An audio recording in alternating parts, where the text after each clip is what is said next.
بسم اللہ الرحمن الرحیم۔ السلام علیکم۔ روزانہ واقعات سننے کے لیے اس چینل کو سبسکرائب کریں۔ ایک دفعہ رسول اللہ صلی اللہ علیہ وسلم صحابہ کرام رضی اللہ عنہ کے جھرمٹ میں جلوہ افروز تھے۔ رسول اللہ صلی اللہ علیہ وسلم کے ارد گرد حضرات صحابہ کرام تشریف فرما تھے۔ ان حضرات میں حضرت ابو بکر صدیق رضی اللہ عنہ اور حضرت عمر فاروق رضی اللہ عنہ بھی موجود تھے۔ کچھ دیر بعد رسول اللہ صلی اللہ علیہ وسلم صحابہ کرام کے درمیان سے اٹھ کر تشریف لے گئے۔ جب آپ صلی اللہ علیہ وسلم کافی دیر گزرنے کے بعد بھی واپس تشریف نہ لائے تو صحابہ کرام رضی اللہ عنہما خوف زدہ ہوئے کہ کہیں ہم سے علیحدہ ہو کر حضرت صلی اللہ علیہ وسلم کو کوئی ایذا نہ پہنچا دے، یعنی ان کی عدم موجودگی میں کسی دشمن کی طرف سے آپ کو کوئی غزن نہ پہنچ جائے۔ اس خیال سے صحابہ کرام سخت مضطرب اور متفکر ہو گئے اور آپ کو ڈھونڈنے کے لیے نکل کھڑے ہوئے۔ سب سے پہلے گھبراہٹ کے عالم میں حضرت ابو ہریرہ رضی اللہ عنہ اٹھے، رسول اقدس صلی اللہ علیہ وسلم کی تلاش میں روانہ ہو گئے۔ حضرت ابو ہریرہ رضی اللہ عنہ چلتے چلتے انصار کے خاندان بنو نجار کے ایک باغ کے پاس پہنچ گئے۔ وہ باغ ایک چار دیواری سے گھرا ہوا تھا۔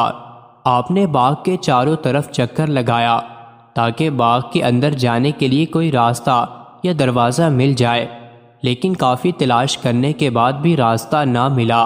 آخر آپ کو پانی کی ایک گول نالی چھوٹی سی نہر نظر آئی جو باہر کے ایک کنویں سے باغ کے اندر جاتی تھی۔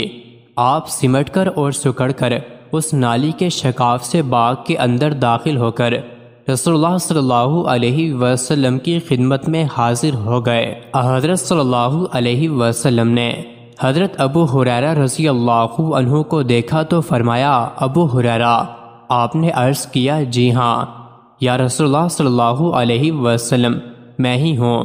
آپ نے فرمایا، تم کیسے آئے ہو؟ انہوں نے عرض کیا، یا رسول اللہ صلی اللہ علیہ وسلم، آپ ہمارے درمیان تشریف رکھے ہوئے تھے، پھر اٹھ کر چلے گئے، اور جب دیر تک آپ تشریف نہ لائے تو ہمیں ڈر ہوا کہ مبادا ہم سے علیحدہ دیکھ کر آپ صلی اللہ علیہ وسلم کو کوئی تکلیف نہ پہنچائے۔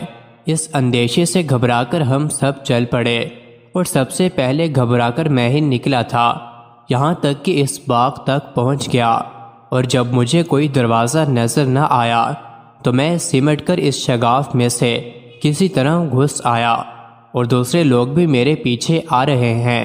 حضور صلی اللہ علیہ وسلم نے اپنے نالین جوتے مبارک حضرت ابو ہریرہ رضی اللہ عنہ کو عطا فرمائے اور ارشاد فرمایا، اے ابو ہریرہ، میرے یہ جوتے لے جاؤ، اور اس باغ سے نکل کر جو آدمی بھی تمہیں ایسا ملے جو دل کے پورے یقین کے ساتھ لا الہ الا اللہ کی شہادت دیتا ہو، اس کو جنت کی بشارت دے دو۔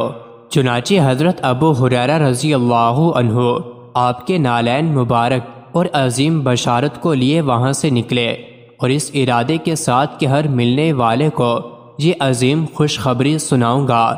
چنانچہ سب سے پہلے آپ کی ملاقات سیدنا عمر فاروق رضی اللہ عنہ سے ہوئی۔ حضرت عمر نے ان سے پوچھا، تمہارے ہاتھ میں یہ جوتے کیسے ہیں؟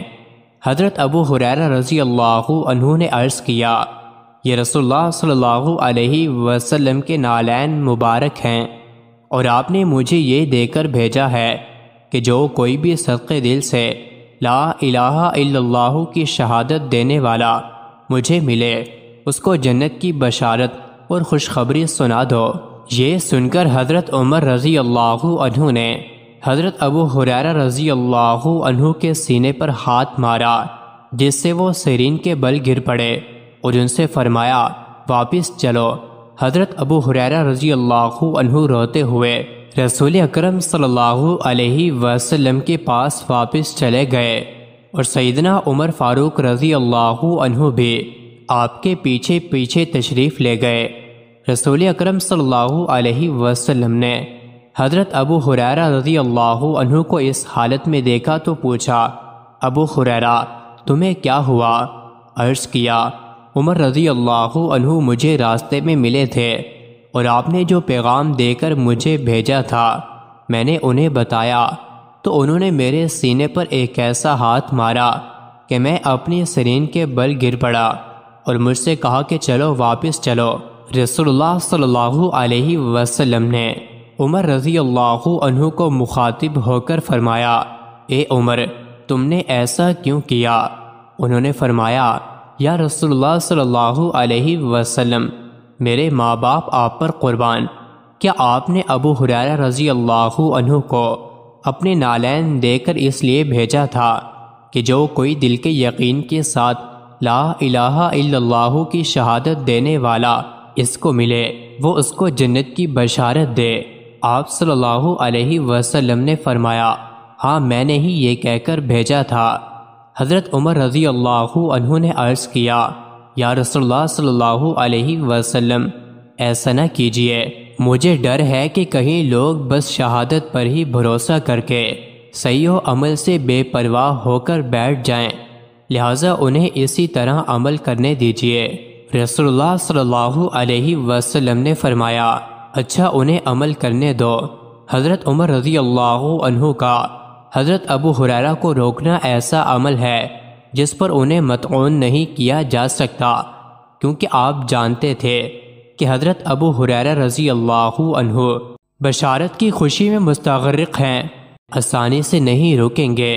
مارنا مقصود نہ تھا، اور یہ سب کچھ بھی اس حیثیت سے کیا تھا کہ حضرت ابو ہریرہ رضی اللہ عنہ کے مقابلے میں آپ رضی اللہ عنہ کا مقام ایک استاد سے کم نہ تھا۔ پھر حضرت صلی اللہ علیہ وسلم نے بھی حضرت عمر رضی اللہ عنہ کی رائے کو قائم رکھا۔ مزید ایسے ہی ویڈیوز کے لیے چینل کو ضرور سبسکرائب کریں۔